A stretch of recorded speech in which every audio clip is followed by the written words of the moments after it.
las civilizaciones antiguas, mucha gente estudiaba la naturaleza, la observaba y proponían hipótesis o explicaciones para lo que veían. Sin embargo, sus hipótesis muy pocas veces eran sometidas a pruebas. Antes de empezarse a usar el método científico, no se obtenieron respuestas confiables a los interrogantes que había acerca de la naturaleza. Ha habido varias hipótesis en relación con la forma en que se originan los seres vivientes. La generación espontánea es la hipótesis que dice que los seres vivientes se pueden originar de materia no viviente.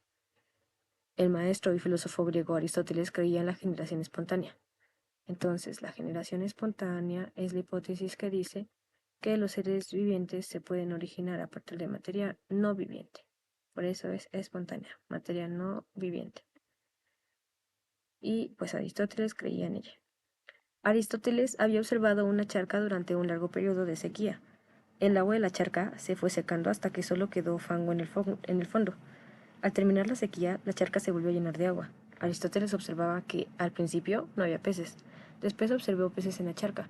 Aristóteles llegó a la conclusión de que esos peces no habían sido producidos por otros peces, porque todos los peces que había antes murieron de la sequía. Durante la sequía, llegó a la conclusión de que los nuevos peces habían salido del fango. Entonces, aquí hizo observaciones y luego hizo una hipótesis. Aunque, como aquí se menciona, todavía no se hacía experimentación, entonces esa hipótesis no estaba comprobada.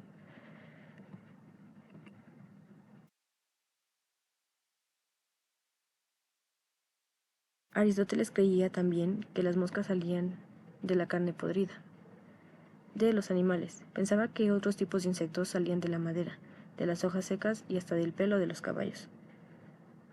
Aristóteles pues veía, por ejemplo, insectos salir de pelos de caballo, entonces su hipótesis era, si sale de aquí, nacen aquí. Aristóteles creía en la abiogénesis. El prefijo a, en ese caso, indica carente, bio es vida, génesis es, génesis es la creación, la forma en la que se está creando a partir de algo no vivo. Este es otro nombre para la generación espontánea.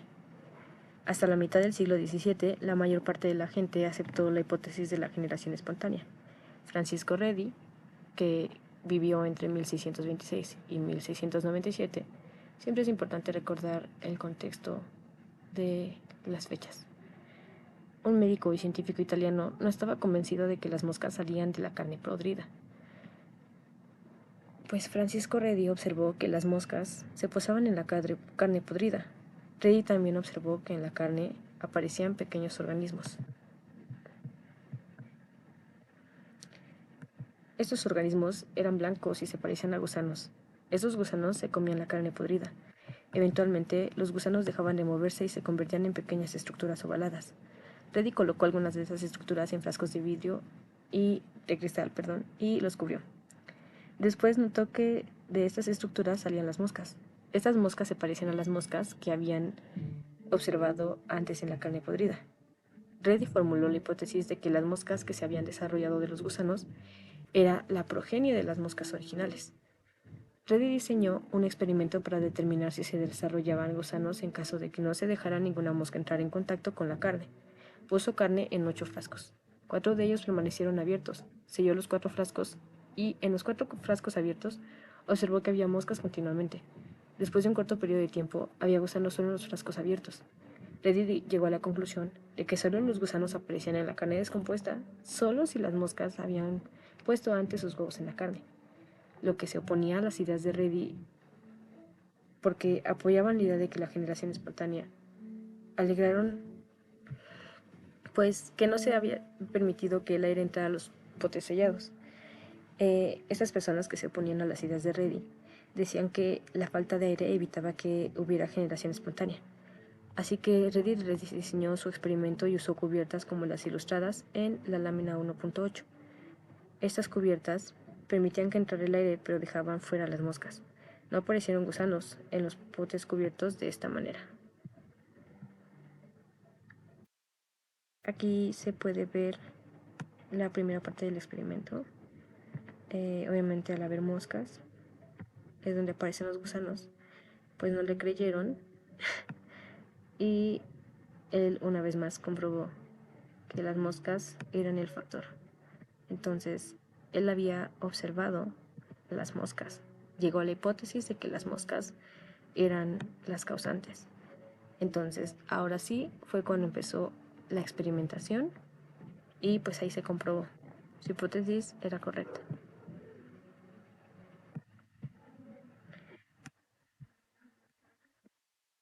Pues bueno, aquí vemos el ciclo de vida de una mosca. Los huevos, que en este caso del experimento eran dejados por una mosca ya adulta, los huevos se forman en una larva y las larvas se convierten en pupa, que posteriormente se convierten en un adulto. Ese es el ciclo de la vida de una mosca. Los experimentos de Reddy confirmaron la hipótesis de la biogénesis. Comparándolo con la abiogénesis, pues aquí no está ese prefijo a, entonces biogénesis es la hipótesis que propone que los seres vivientes provienen de otros seres vivientes. Los experimentos de Reddy presentaron evidencia en contra de la hipótesis de la generación espontánea. Los proponentes de la generación espontánea aceptaron la hipótesis de que las moscas provienen de moscas. Sin embargo, todavía creían que los microorganismos, organismos muy pequeños que solo se ven a través de un microscopio, se producían por generación espontánea. 1.8. Características de los seres vivientes. En la lámina 1.14, ¿cuáles son los seres vivientes? Pues hagan sus deducciones, sus apuestas, qué es lo que creen que sea viviente o no. Posiblemente vamos a descubrirlo. La palabra vida no tiene una definición sencilla. Los biólogos reconocen ciertas características que tienen los seres vivientes. Estas características son la capacidad de crecer, de responder a estímulos y de reproducirse. Entonces, los seres vivientes se caracterizan porque crecen, responden a estímulos y pueden reproducirse. Los biólogos han encontrado que a un nivel microscópico, todos los seres vivientes tienen la misma estructura básica, la célula. Es decir, la célula es la unidad básica de la vida. Algunos organismos, como la amiba, se componen de una sola célula. Son, pues, organismos unicelulares. Otros organismos, como los árboles de roble, se componen de muchas células. A estos se les llama organismos multicelulares. Unicelulares, una sola célula, y multicelulares son muchísimas células.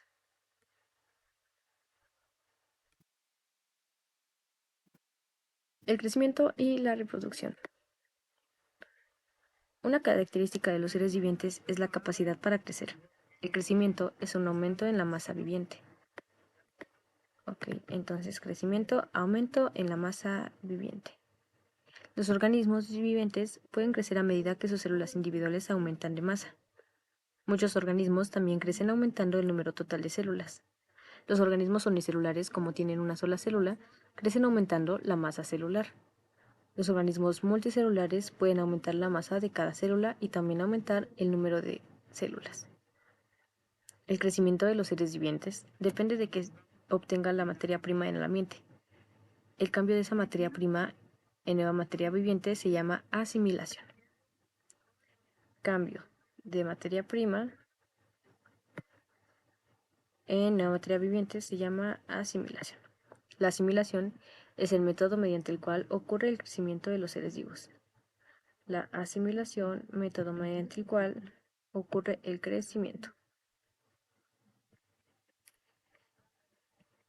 La reproducción es el proceso mediante el cual se producen nuevos individuos. La reproducción no es necesaria para la supervivencia individual. Sin embargo, la reproducción es necesaria para la supervivencia de un grupo de seres vivientes. Si los miembros de un grupo de seres vivientes no se reprodujeran, se extinguiría ese grupo. Y recordemos que los miembros de un grupo de seres vivientes que se pueden reproducir son de la misma especie y eso se le denomina población. Eso lo veremos más adelante. Hay dos tipos de reproducción. En la reproducción asexual, un solo progenitor da origen a uno o más individuos. Reproducción asexual, un solo progenitor. Algunos organismos unicelulares y algunos organismos celulares y multicelulares llevan a cabo reproducción asexual. La reproducción sexual envuelve la unión de dos células especializadas. Entonces, la reproducción sexual envuelve la unión de dos células especializadas. Estas células las pueden producir progenitores distintos o un mismo progenitor. Ok, la unión de estas células lleva al desarrollo de un nuevo individuo. Estamos hablando de la unión de células que llevan al desarrollo a un nuevo individuo. La mayoría de las plantas y de los animales se reproducen sexualmente. Plantas y animales. Sexualmente. Ok. 1.10. La respuesta y el metabolismo. ¿Qué ocurre en la lámina 1.15? ¿Qué cosas causan estas reacciones? La capacidad de los organismos para reaccionar a los cambios en el ambiente es una característica de la vida. Un cambio que puede causar una reacción es un estímulo. La reacción de un organismo a un estímulo se llama respuesta. Entonces, aquí en esta lámina, el estímulo sería el león rugiendo. Ok. Entonces, la reacción del estímulo, que es la respuesta, sería que, pues, se pone a correr el venadito, ¿no? Los seres vivientes necesitan energía para crecer, para responder y para reproducirse. Recordemos que crecer, responder a estímulos y reproducirse son las características de los seres vivientes. Y para todo eso se necesita energía. También necesitan materia prima para crecer y para sustituir las células gastadas. Las actividades químicas dan la energía y los materiales que necesitan los seres vivientes. La suma de todas las actividades químicas que se llevan a cabo en un ser viviente se llama metabolismo. Entonces el metabolismo es la suma de reacciones químicas.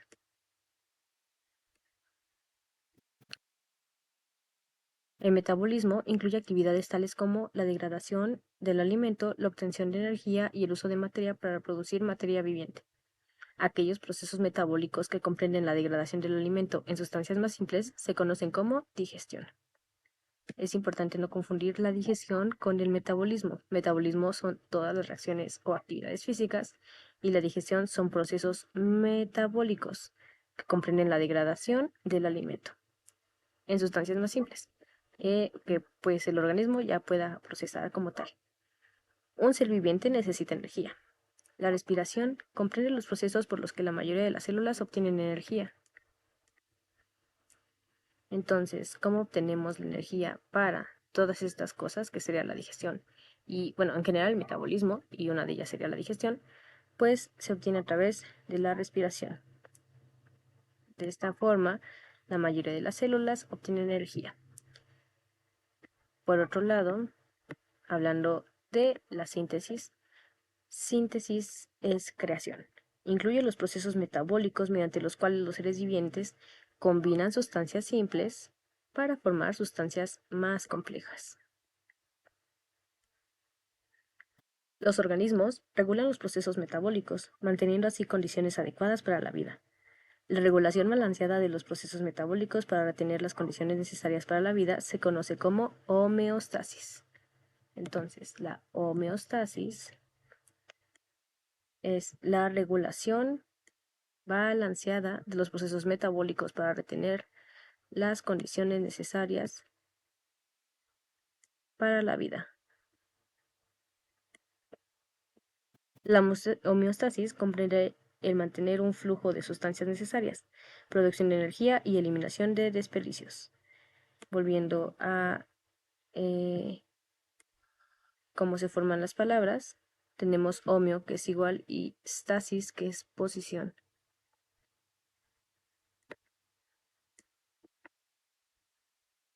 Preguntas de repaso. ¿Cuáles son las características de los seres vivientes? Aquí están. Los seres vivientes pueden crecer, responder a estímulos y reproducirse.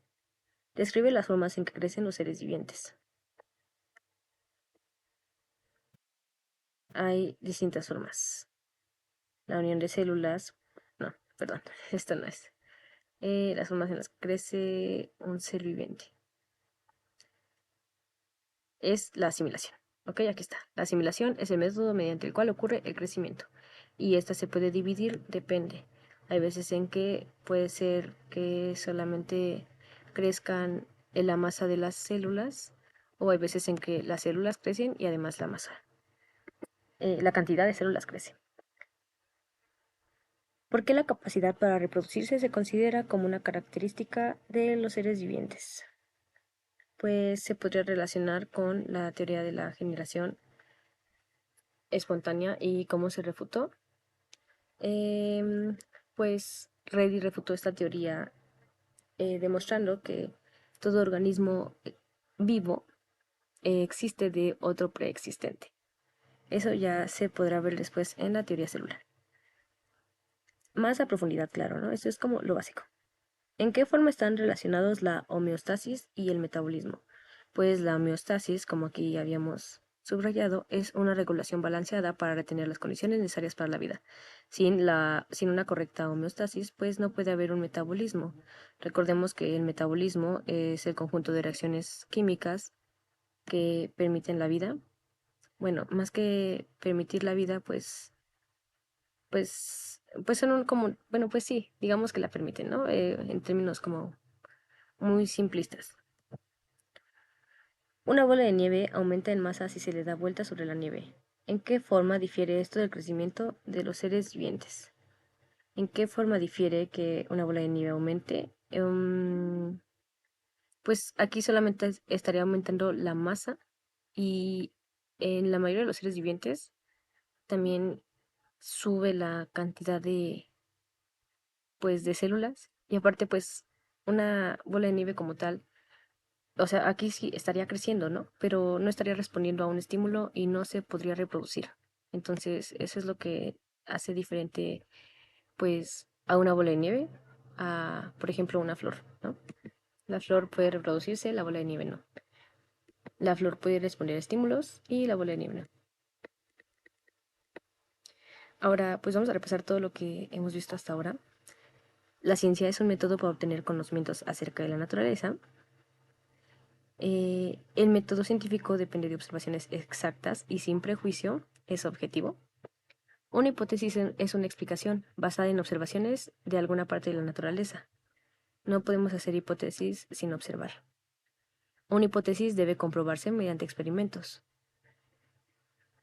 Un experimento puede dar evidencia para apoyar una hipótesis o puede dar evidencia de que una hipótesis no es correcta, es decir, descartarla. Una hipótesis puede llegar a ser una teoría si es apoyada por mucha evidencia.